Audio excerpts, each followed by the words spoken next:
إن الحمد لله نحمده ونستعينه ونستغفره ونعوذ بالله من شرور أنفسنا ومن سيئات أعمالنا من يهده الله فلا مضل له ومن يضلل فلا هادي له وأشهد أن لا إله إلا الله وحده لا شريك له وأشهد أن محمدًا عبده ورسوله أما بعد فإن خير الحديث كتاب الله وخير الهدي هدي محمد صلى الله عليه وآله وسلم وشر الأمور محدثاتها وكل محدثة بدعة وكل بدعة ضلالة وكل ضلالة في النار اللهم صل وسلم على نبينا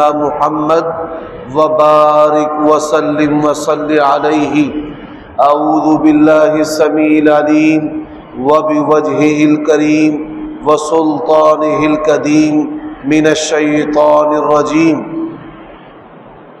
إن الذين آمنوا وعملوا الصالحات كانت لهم جنات الفردوس نزلا خالدين فيها لا يبغون عنها حولا۔ عیوب اور نقائص سے پاکیزہ تمام قسم کی حمد و ثنا اللہ وحدہ لا شریک لہ کے لیے، اور درود و سلام شفیع للمذنبین خاتم النبیین رسول کریم رؤوف الرحیم صلی اللہ علیہ وآلہ وسلم کی ذات اقدس پر ان گنت لاتعداد بے شمار درود و سلام ہو۔ گزشتہ جمعات سے آپ اہل جنت کی صفات اور خوبیاں سماعت فرما رہے ہیں کہ کون سے ایسے اعمال ہیں کہ جن کے کرنے سے انسان اللہ تعالیٰ کے فضل سے اللہ تعالیٰ کی جنت میں چلا جائے گا۔ سب سے پہلی بات، نیکی کرنے کی طاقت اور برائی سے بچنے کی جو قوت ہے، یہ انسان کا اپنا ذاتی کمال نہیں ہے، بلکہ یہ اللہ تبارک و تعالیٰ کی طرف سے توفیق ہے۔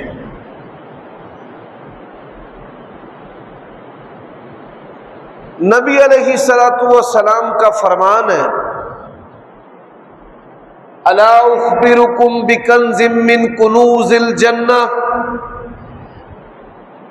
جنت کے قیمتی خزانوں میں سے ایک انمول اور قیمتی خزانے کے بارے میں آپ کو نہ بتاؤں؟ صحابہ کرام نے کہا جی ہاں یا رسول اللہ، ضرور بتائیں۔ آپ صلی اللہ علیہ وآلہ وسلم نے فرمایا لا حول ولا قوت الا باللہ۔ یہ ایسا وظیفہ ہے کہ اس کے پڑھنے پر اللہ تبارک و تعالیٰ کی طرف سے انسان کو نیکیوں کی توفیق ملنا شروع ہو جاتی ہے، اور پروردگار اس کے ارد گرد ایسا ماحول پیدا کر دیتا ہے کہ جس سے وہ گناہوں سے بچنا اور دور رہنا شروع ہو جاتا ہے۔ یومیہ جو وظائف ہیں ان کے اندر اس کو شامل کریں۔ جو بندہ ہر روز لا حول ولا قوت الا باللہ نہیں پڑھتا، وہ کہیں نہ کہیں شیطان کی پکڑ اور چوک کا جو ہے وہ شکار ہو جاتا ہے۔ آپ صلی اللہ علیہ وآلہ وسلم اور صحابہ کرام کے یومیہ جو اوراد وظائف ذکر ہیں ان کے اندر یہ چیز بھی شامل ہے۔ اللہ تعالیٰ نے آپ کو جو نعمتیں دی ہیں اپنے فضل سے نوازا ہے، اور جو آپ نیکیاں کرتے ہیں اور جو برائیوں سے بچتے ہیں تو اس کے لیے کیا پڑھنا ہے؟ لا حول ولا قوت الا باللہ۔ آج کے خطبہ جمعہ میں نے اللہ تعالیٰ کی توفیق سے آپ کو 2 حدیثیں سنانی ہیں۔ ان دونوں حدیثوں کو ایک ہی صحابی روایت کرتے ہیں، حضرت ابو امامہ الباہلی رضی اللہ تعالی عنہ۔ 3 باتوں کا ضامن جو ہے وہ اللہ تعالیٰ کی ذات ہے، اور 3 باتوں کے ضامن جناب محمد الرسول اللہ صلی اللہ علیہ وآلہ وسلم۔ ضامن جو ہے وہ کسے کہتے ہیں؟ گارنٹر کو۔ بھائی میں ضمانت دیتا ہوں، اگر یہ ادائیگی نہ کر سکا تو میں دوں گا۔ یہ جو آپ سے بات کر رہا ہے اگر یہ پوری نہ کر سکا تو میں کروں گا۔ اس سے بڑھ کر سعادت کیا ہو سکتی ہے کہ انسان کے لیے ضامن اور گارنٹر جو ہیں وہ اللہ تعالیٰ اور اس کے رسول بن جائیں۔ اور ہمارا یہ عقیدہ اور ایمان ہے کہ جس بات کی ضمانت نبی علیہ الصلوۃ والسلام کی زبان اقدس سے نکل جائے، اللہ کی قسم یہ ہو ہی نہیں سکتا کہ اللہ تبارک و تعالیٰ کی ذات جو ہے وہ اپنے نبی کی گارنٹی اور ضمانت کو پورا نہ کرے۔ ایسا ہو ہی نہیں سکتا، کیونکہ اس کی بنیاد وحی الہی پر ہے، اللہ تبارک و تعالیٰ کے آسمانی حکموں پر ہے۔ اب جن 3 چیزوں کی گارنٹی اور ضمانت رسول اللہ صلی اللہ علیہ وآلہ وسلم نے دی ہے، آئیے ان میں سے پہلی چیز فرمایا انا زعیم ببیت فی ربض الجنہ لمن ترک المراء وان کان محقا۔ میں محمد رسول اللہ صلی اللہ علیہ وآلہ وسلم اللہ تبارک و تعالیٰ کی جنت میں محل کا ضامن ہوں۔ ببیت، آپ یہ بات جانتے ہیں کہ جنت کے 100 درجات ہیں۔ اب ان 100 درجات کو ایک حدیث میں 3 درجات میں تقسیم کیا گیا ہے۔ پہلا درجہ، پھر درمیانی درجہ، اور پھر سب سے اعلیٰ درجہ جو جنت الفردوس کا ہے۔ اب رسول اللہ صلی اللہ علیہ وآلہ وسلم نے جنت میں محل کی گارنٹی اور ضمانت دی ہے۔ کس کے لیے؟ فرمایا حق والا ہونے کے باوجود جھگڑا چھوڑ دے۔ حق والا ہونے کے باوجود جھگڑا چھوڑ دے، یہ بہت بڑی خوبی ہے۔ لوگ معمولی چیزوں پر، استعمال کی چیزوں پر، برتنوں اور کپڑوں پر، جائیداد کی وراثت پر، دنیا کے بے حیثیت مال و متاع پر اپنے ماں جائے سگے بہن بھائیوں سے سال ہا سال ناراض رہتے ہیں۔ اور آپ اس بات کو بخوبی جانتے ہیں کہ یہ ناراض رہنا کتنا بڑا عمل ہے، گناہ والا۔ اللہ تبارک و تعالیٰ ان کے اعمال ہی قبول نہیں کرتا جب تک وہ راضی نہ ہو جائے۔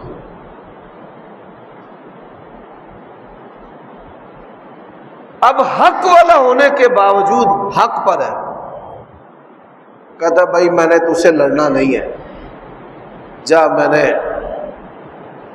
اپنا حق چھوڑا۔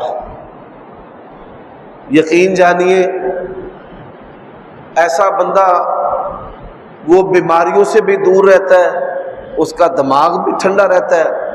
صبر اور حلم یہ 2 خوبیاں ایسی ہیں جو جنتی بندوں کی خوبیوں میں شامل ہیں۔ اور رسول اللہ صلی اللہ علیہ وآلہ وسلم نے حق والا ہونے کے باوجود جو جھگڑا چھوڑ دے ایسے بندے کے لیے جنت کی بشارت دی ہے۔ حضرات دوسری خوبی حدیث کے اندر فرمایا نا زعیم ببیت فی وسط الجنہ لمن ترک الکذب وان کان مازحا، میں جنت کے بہترین، جنت کے درمیان میں بہترین جگہ پر، پرائم لوکیشن پر محل کا ضامن ہوں۔ کس کے لیے؟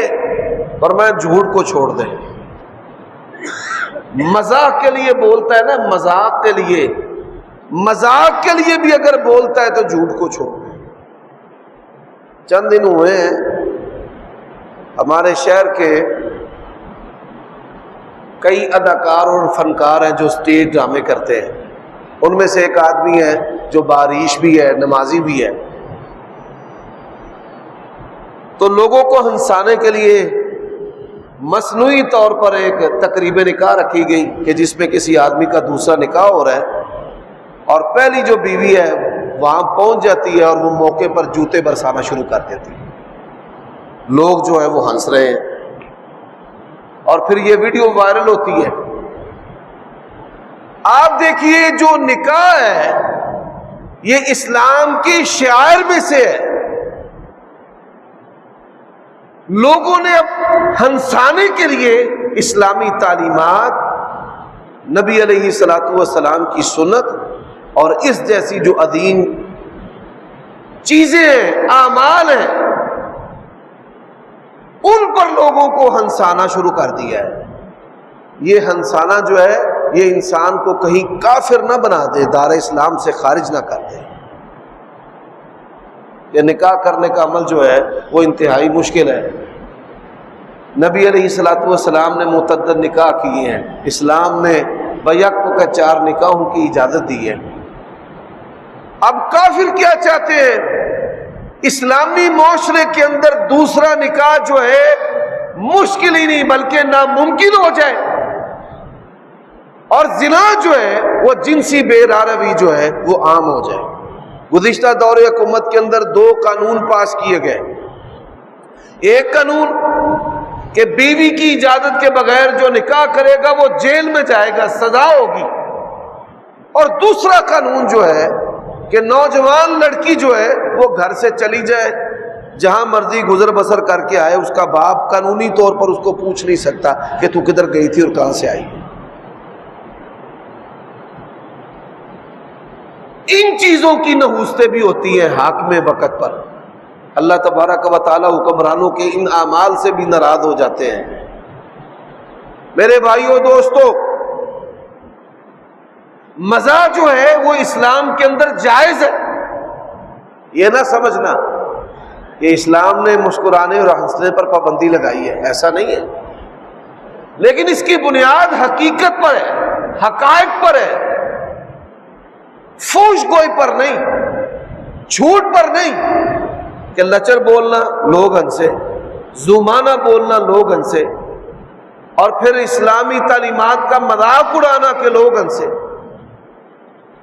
جنت اور جہنم کا مذاق اڑانا، حتیٰ کہ لوگ ہنسانے کے لیے حضرت آدم علیہ السلام کا مذاق اڑانے سے بھی نہیں باز آتے، اور ایسی ایسی بڑی باتیں منہ سے کہہ دیتے ہیں، نہ بابا دانا کھاندا، نہ اسی جنت دے وچوں نکل دے تے نہ کھلارے کھلر دے۔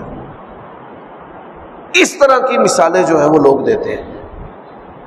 میاں بیوی کے تعلقات پر لوگ بری مثالیں دیتے ہیں انبیاء علیہ السلام کے بارے میں۔ تو میرے بھائیوں، مومن آدمی جو ہے وہ جھوٹ سے کوسوں دور ہے۔ مومن بزدل ہو سکتا ہے، بخیل ہو سکتا ہے، عقل پر پردہ پڑ جائے، شہوت کے غلبے سے اس سے گناہ ہو سکتا ہے، لیکن کیا مومن جھوٹا ہو سکتا ہے؟ نبی علیہ الصلوۃ والسلام نے فرمایا کہ مومن جھوٹا نہیں ہو سکتا۔ فطرتی دلیری ہمارے اندر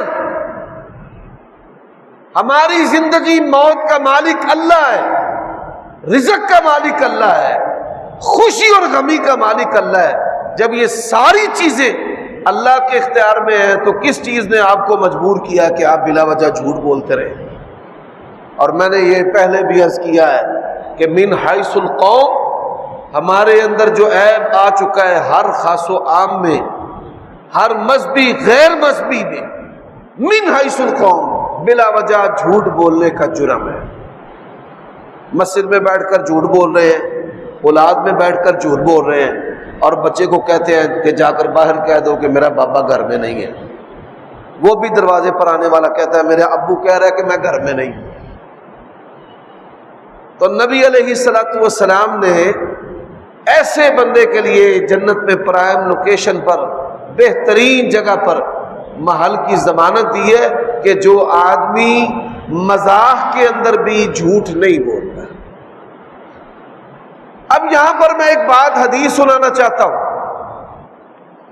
نبی صلی اللہ علیہ وآلہ وسلم کے پاس ایک بوڑھی آئی،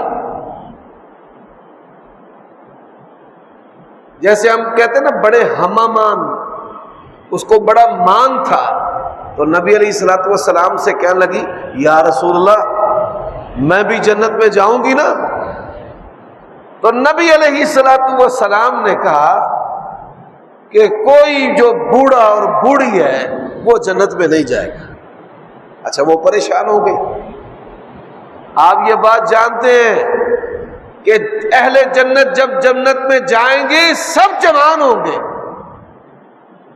جنت کے اندر کوئی جنتی بوڑھا نہیں ہوگا۔ اب وہ پریشان ہوئی، نبی علیہ الصلوۃ والسلام مسکرائے، اور جب اس کی پریشانی آپ نے زیادہ دیکھی تو نبی علیہ الصلوۃ والسلام نے پھر اس کو بشارت دی کہ اماں تو خوش ہو جا، تو جب اللہ کی جنت میں جائے گی تیرا بدن جوان، تیری عمر بھی جوان، جوانی کی حالت میں انسان جنت کے اندر جائے گا۔ اب یہ مزاح ہے، درست ہے، حقیقت پر مبنی ہے۔ میرے بھائیوں دوستوں، تیسری بات، رسول اللہ صلی اللہ علیہ وآلہ وسلم نے فرمایا انا زعیم ببیت فی اعلی الجنہ لمن حسن خلقہ، میں محمد رسول اللہ صلی اللہ علیہ وسلم سب سے اعلیٰ جنت میں، جنت الفردوس میں محل کا ضامن ہوں۔ کس بندے کے لیے؟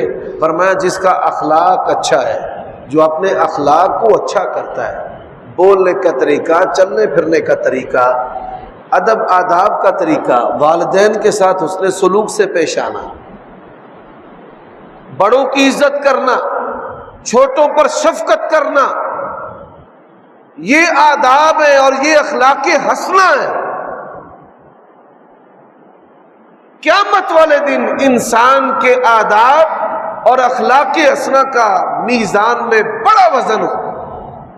اب یہ تین باتیں ہیں کہ نبی علیہ الصلوۃ والسلام نے ان تین باتوں کو اختیار کرنے والا جو بندہ ہے اس کو جنت میں محلات کی ضمانت دی ہے۔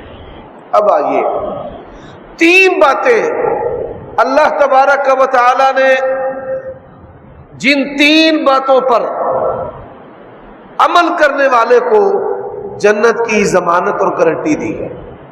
سب سے پہلا بندہ فرمایا جو بندہ مسجد کی طرف جاتا ہے نماز پڑھنے کے لیے، اس دوران اس کی موت ہو جائے، فرمایا اللہ تبارک و تعالی اس کا زعیم ہے، اگر زندہ رہے فرمایا پروردگار غیبی خزانوں سے اس کی ضروریات کو پورا کرے گا۔ جو بندہ رضا و رغبت کے ساتھ مسجد کی طرف آتا ہے۔ یہ حدیث امام بخاری رحمہ اللہ الادب المفرد کے اندر اپنی کتاب کے اندر لے کر آئے ہیں۔ آپ میں سے بڑے سارے لوگ ہیں جو شاید پہلی مرتبہ اس حدیث کو سنے۔ اب اس حدیث پر دو باتوں کی گارنٹی ہے۔ پہلی بات جنت کی کہ وہ بندہ مسجد کی طرف آتا ہے، مسجد کی طرف آتے ہوئے اگر وہ فوت ہو جاتا ہے تو وہ جنتی۔ جاتے ہوئے بھی فوت ہو جاتا ہے تو وہ جنتی ہے۔ اللہ تعالیٰ کے فضل و کرم سے میرے والد محترم اللہ تعالیٰ نے موت دی ہے وضو کی حالت میں مسجد کی طرف جاتے ہوئے۔ تو مسجد کی طرف جائے یا مسجد سے واپس آئے، اگر اس کو موت آ جائے تو وہ بندہ پکا جنتی۔ لیکن اگر وہ زندہ رہے، فرمایا اگر زندہ رہے، مسجد گیا ہے، نماز پڑھ کے واپس آئے، فرمایا اس کی رزق کی ذمہ داری اللہ پر ہے۔ کس کی ذمہ داری؟ رزق کی۔ یہ نبی علیہ السلام کے الفاظ ہیں۔ لوگ کاروباروں کے لیے، پیسوں کے لیے نماز چھوڑتے ہیں، آؤ تمہارے رب نے گارنٹی دی ہے، ہر چیز کو چھوڑ کر مسجد کی طرف آؤ، رزق کی ذمہ داری بھی مجھ پر ہے، جنت کی ذمہ داری بھی مجھ پر ہے۔ یہ الادب المفرد کے اندر امام بخاری رحمہ اللہ اس حدیث کو بھی بیان کرنے والے ابو امامہ الباہلی رضی اللہ تعالی عنہ۔ دوسرا عمل فرمایا جو بندہ اللہ تبارک و تعالی کی راہ میں، اچھا یہ کون کون سے لوگ ہیں جو اللہ تعالیٰ کی راہ میں ہیں؟ بعض جماعتوں نے اللہ کی راہ کا جو مفہوم ہے وہ انتہائی تنگ کر دیا ہے۔ انہوں نے مفہوم کیا بیان کیا ہے کہ جو ہم سے ٹریننگ لے اور ہماری جماعت کے ذریعہ کشمیر یا جائے افغانستان میں وہ فی سبیل اللہ ہے۔ نہیں بھائی، مسلمان ملک، وطن، شہر، جو مسلمان فوجی ہیں وہ بھی فی سبیل اللہ ہے، جو رینجرز ہیں وہ بھی فی سبیل اللہ ہے، جو پولیس والے ہیں یہ راتوں کو گشت کرتے ہیں، گلیوں میں سڑکوں پر جاگتے ہیں تاکہ مسلمانوں کے گھر جو ہیں وہ محفوظ رہے، معاشرے میں امن قائم رہے، یہ لوگ بھی فی سبیل اللہ ہیں۔ نبی علیہ الصلوۃ والسلام نے فرمایا لغدوۃ فی سبیل اللہ او روحۃ، ایک دن اللہ کی راہ میں لگانا یا ایک رات اللہ کی راہ میں لگانا خیر من الدنیا وما فیہا، دنیا اور دنیا کے سارے خزانوں سے اللہ کے ہاں افضل ہے۔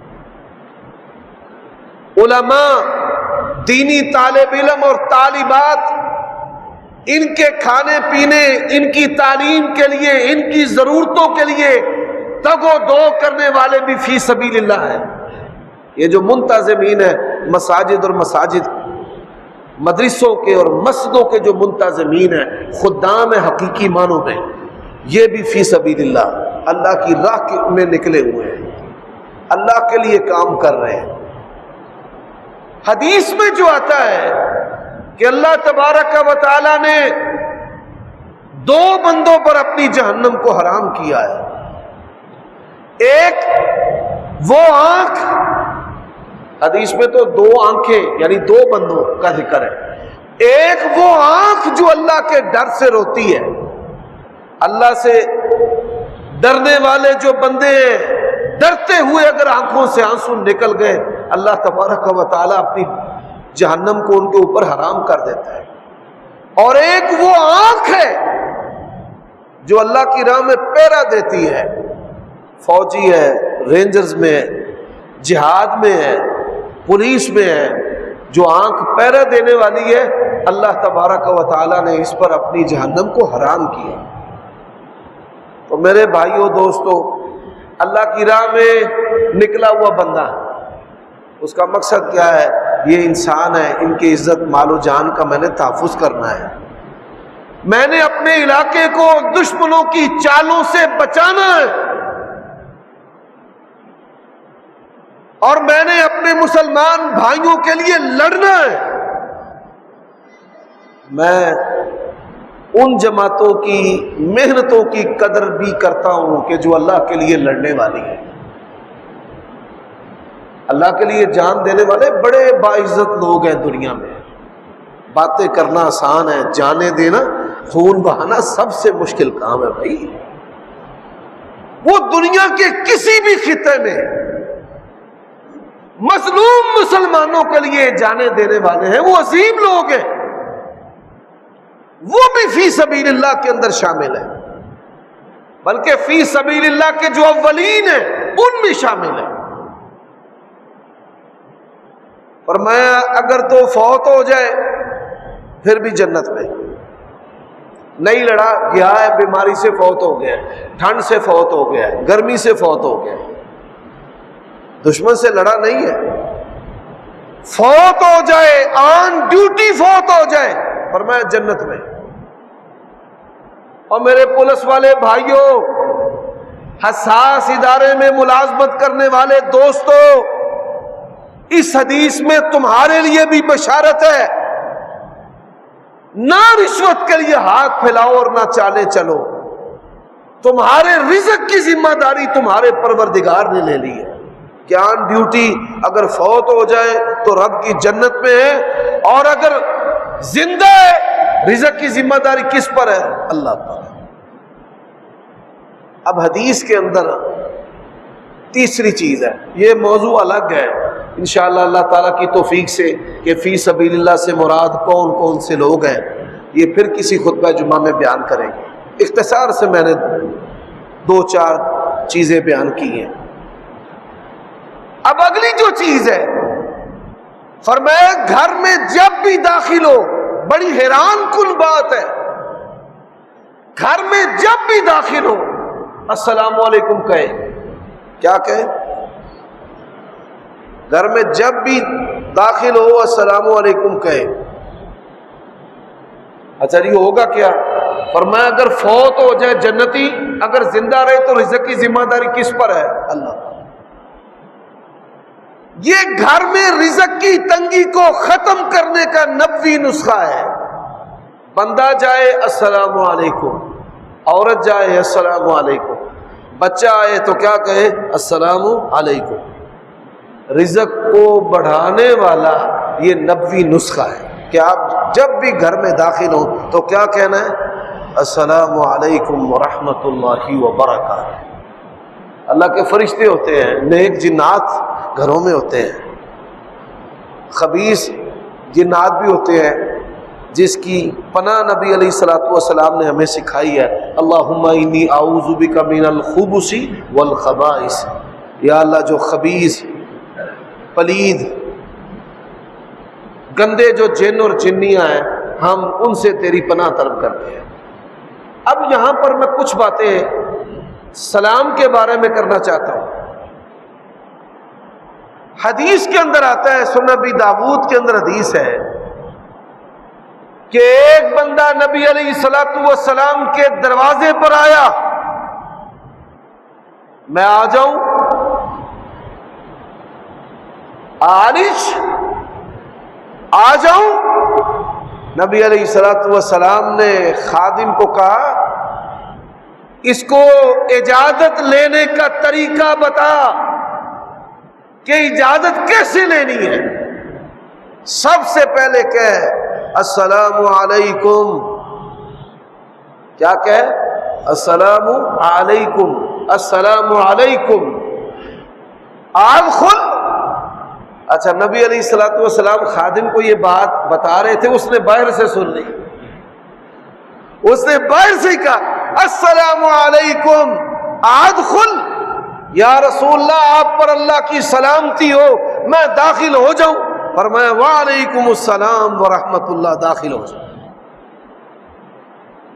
اللہ تعالیٰ نے فرمایا وَإِذَا دَخَلْتُمُ الْبُيُوتَ فَسَلِّمُوا عَلَىٰ أَهْلِهَا، آپ جب گھروں میں داخل ہو تو کیا کہیں؟ السلام علیکم ورحمۃ اللہ۔ گھر میں کوئی ہو نہ ہو، یہ سلام کہنا یہ آپ کی ذمہ داری ہے، اور اس کی تفصیل ریکارڈ ہو چکی ہے۔ مسلمان کے مسلمان پر جو بنیادی حق ہے، اس عنوان سے خطبات جمعہ میں سلام اور اس کے آداب اور اس کی تفصیلات ساری ریکارڈ ہو چکی ہیں۔ میرے بھائیوں دوستو، اب یہ 6 اعمال ہیں جو میں نے آپ کے خدمت میں گزار کیے ہیں۔ 3 کی ضمانت رسول اللہ صلی اللہ علیہ وسلم نے دی ہے، اور 3 کی ضمانت جنت کی بھی اور رزق کی بھی، جنت کی بھی اور کس کی؟ رزق کی بھی ضمانت رسول اللہ صلی اللہ علیہ وسلم نے دی ہے۔ اب آئیے ہم ان اعمال کا ذکر کر رہے ہیں کہ جو اہل جنت کی خوبیاں ہیں۔ میں یہاں پر ایک وظیفہ بھی بتانا چاہتا ہوں۔ نبی علیہ الصلوۃ والسلام نے فرمایا کہ جو بندہ یہ کلمات پڑھتا ہے اللہ تعالیٰ ان کلمات کے پڑھنے سے اس کو جنت عطا کر دیتا ہے۔ آیت الکرسی آپ سن چکے ہیں، اللہ کے 99 نام اس کے بارے میں بھی آپ حدیث سن چکے ہیں۔ اب یہ حدیث ہے، یہ اس کا تعلق ذکر سے ہے۔ سید الاستغفار،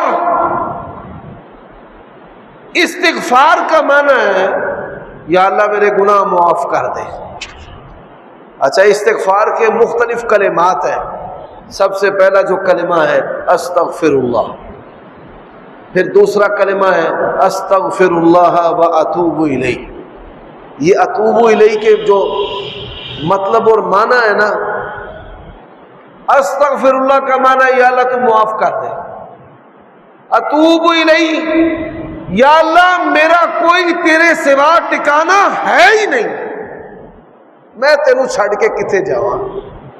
استغفر اللہ واتوب، استغفر اللہ ربی من کل ذنب واتوب الیہ، استغفر اللہ الذی لا الہ الا هو الحی القیوم واتوب الیہ۔ زمین کے برابر بھی گناہ ہونا، بندہ یہ کلمہ ایک مرتبہ پڑھے اللہ اس کے گناہ معاف کر دیتا ہے۔ اور یہ استغفار کے جتنے بھی کلمات ہیں، دوست بڑی بڑی پڑھائیاں کرتے ہیں، جو ذاکر ہے نا، ذاکر ذکر کرنے والے بڑے بڑے کلمات پڑھتے ہیں، اور علماء بڑے بڑے کلمات ان کو بتاتے ہیں، پر ایک نصیحت میری یاد رکھنا، اگر کپڑا میلا ہو، کپڑا میلا ہے تو میلے کپڑے کو صابن لگانا چاہیے یا خوشبو لگانی چاہیے؟ کیوں بھائی؟ کپڑا میلا ہو خوشبو لگانی چاہیے کہ صابن؟ صابن۔ استغفار جو ہے یہ ہمارے لیے صابن کی حیثیت رکھتا ہے کہ آپ وظیفے پڑھنے سے پہلے، اللہ کی تعریفیں کرنے سے پہلے، نبی علیہ السلام پر درود پڑھنے سے پہلے، اوہ ہماری زبان بھی ایسی ہے، ہم ایسے ہیں، ایسے بنے پہلے کہ ہم اللہ کی تعریف کریں، نبی پاک صلی اللہ علیہ وسلم پر درود و سلام پڑھیں۔ تو ویسے بننے کے لیے استغفار کرنا ہے۔ اب سب سے بہتر استغفار کے کلمات، سید الاستغفار، اللہم انت ربی لا الہ الا انت خلقتنی وانا عبدک وانا علی عہدک ووعدک ما استطعت ابو لک بنعمتک علی ابو بذنبی فاغفر لی انہ لا یغفر الذنوب الا انت، اللہم انت ربی لا الہ الا انت خلقتنی، یا اللہ تو ہی میری ساری ضرورتوں کو پورا کرنے والا ہے، تو نے تو مجھے پیدا کیا ہے، انا عبدک، میں تیرا بندہ ہوں، بے بس ہوں، وانا علی عہدک، اللہ میرا تیرے ساتھ عہد ہے لا الہ الا اللہ کا، تجھ سے مانگنے کا، تجھ سے استغفار کرنے کا، تیری طرف رجوع کرنے کا، ابو لک بنعمتک علی، یا اللہ جتنی بھی تیری نعمتیں مجھ پر ہیں میں ان ساری نعمتوں کا اعتراف کرتا ہوں۔ خلیفہ ہارون رشید تھا، کسی عالم نے اس سے پوچھا کہ اگر تجھے پانی نہ ملے، تو پیاسا ہو، جان تیری ہونٹ پر آ جائے، جان بر لب ہو، کیا کرے گا؟ اس نے کہا جو پانی کا پیالہ لا کر دے گا نا، میں آدھی ریاست اس کو دے دوں گا۔ اچھا، اس نے کہا اچھا تو نے پی لیا پانی، اب پانی اندر سے باہر نہیں نکل رہا، بس آنے میں رک گیا ہے۔ کہنے لگا کہ جو میرے پیشاب کو جاری کر دے میں آدھی ریاست اس کو دے دوں گا۔ اس نے کہا تیری ساری شاہی پانی کے ایک پیالے میں چلی گئی ہے۔ کتنی مرتبہ ہم اپنی آنکھیں جھپکتے ہیں، ہم گن نہیں سکتے۔ یہ اللہ تبارک و تعالیٰ کی ایسی نعمت ہے، یقین جانیے ہم اس نعمت کا دین نہیں دے سکتے۔ ابو لک بنعمتک علی، یا اللہ میں تیری نعمتوں کا اعتراف کرتا ہوں۔ اللہ کے بندوں کہا کرو ساری خوبیاں میرے رب کی ہیں اور خامیاں کس کی ہیں؟ میری ہیں۔ ساری خوبیاں کس کی ہیں؟ اللہ کی۔ ساری خوبیاں، ہمیشہ خوبیوں کی نسبت کس کی طرف کیا کرو؟ اللہ کی طرف کیا کرو۔ یا اللہ ساری خامیاں میری، ساری خوب۔ ابو لک بنعمتک علی ابو بذنبی، ذرا غور کیجئے، یا اللہ میں تیری ساری نعمتوں کا اعتراف کرتا ہوں اور آج کھلے لفظوں اور کھلے دل کے ساتھ اللہ اپنے گناہوں کا بھی اعتراف کرتا ہوں۔ ابو لک بنعمتک علی ابو بذنبی، یا اللہ میں سارے اپنے جرم مانتا ہوں، اعتراف کرتا ہوں، فاغفر لی، معاف کر دے۔ انہ لا یغفر الذنوب الا انت، اللہ تیرے سوا کوئی اور گناہوں کو معاف کرنے والا نہیں ہے۔ میرے بھائیوں دوستو، یہ سید الاستغفار نبی علیہ الصلوۃ والسلام نے فرمایا اس کو پڑھنے والا کہاں جائے گا؟ اللہ کی جنت۔ تو اپنے یومیہ وظائف کے اندر لا حول ولا قوت الا باللہ کے ساتھ اللہم انت ربی لا الہ الا انت خلقتنی، اس کو بھی شامل کر۔ اب آخری حدیث، جنتی جو بندہ ہے اس کی یہ خوبی ہے۔ ایک صحابی ہے، ان کا نام ہے نعمان بن قوقل، قاف نقطوں والا قوقل۔ وہ نبی علیہ الصلوۃ والسلام کو کہتے ہیں یا رسول اللہ صلی اللہ علیہ وسلم اگر میں 5 نمازیں پڑھوں، روزے رکھوں، حلال کو حلال سمجھوں، حرام کو حرام سمجھوں۔ اب جنتی بندے کی خوبی اس حدیث کے اندر کیا ہے؟ نمازوں کے بارے میں تو بات ہو چکی ہے کہ 5 نمازیں پڑھنے والا جو ہے وہ بھی اللہ کی جنت میں جائے گا، لیکن اس حدیث کے اندر یہ وصف بتایا گیا ہے کہ جنتی بندے کو پتہ ہوتا ہے حلال کیا ہے اور حرام کیا ہے۔ یہ شرک ہے، یہ کفر ہے، یہ بدعت ہے، یہ کام اللہ کے نبی نے نہیں کیا، یہ گناہ ہے، میں نے اس کے قریب نہیں جانا، یہ حرام ہے، میں نے اس کو اختیار نہیں کرنا۔ حلال و حرام کے بارے میں معلومات لینا یہ جنتی بندے کی خوبی ہے۔ بعض صحابہ کرام نبی علیہ السلام سے فتنوں کے بارے میں پوچھتے تھے۔ آپ کی یہ ذمہ داری ہونی چاہیے کہ قرآن مجید کے اندر اور نبی علیہ الصلوۃ والسلام کی سنت کے اندر جو جو چیزیں حرام بتائی گئی ہیں ان کے بارے میں آپ کو خبرداری ہو کہ بھائی کفر ہے، شرک ہے، بدعت ہے، زنا ہے، قتل ہے، غیبت ہے، جھوٹ ہے، نفاق ہے، یہ ساری چیزیں حرام ہیں، میں نے ان کے قریب نہیں جانا۔ ماں باپ کی نافرمانی، اولاد کو قتل کرنا، صلہ رحمی نہ کرنا، یہ ساری چیزیں جو ہیں وہ حرام ہیں اور مجھے اللہ اور اس کے رسول نے ان سے بچنے کا حکم دیا ہے۔ تو میرے بھائیوں دوستو، اللہ تعالیٰ مجھے اور آپ سب کو جو جنتی بندوں کی خوبیاں ہیں ان کو اختیار کرنے کی توفیق عطا فرمائے۔ جنتی بندے نرم دل ہوتے ہیں، صاف گو ہوتے ہیں، غیبت، چغلی، جھوٹ سے، لڑائی کروانے سے بچتے ہیں، شرک اور کفر اور بدعت سے بچتے ہیں، اور جو کبیرہ گناہ ہیں ان سے بچتے ہیں۔ ان کی آنکھوں میں حیا اور ان کے دل نرم ہوتے ہیں، جس کی مثال اللہ کے نبی نے دی ہے کہ چڑیوں کے دلوں کی طرح ان کے دل ہوتے ہیں، نرم دل ہوتے ہیں۔ تو اللہ یہ خوبیاں ہمیں پیدا کرنے کی توفیق عطا فرمائے۔ وآخر دعوانا الحمدللہ۔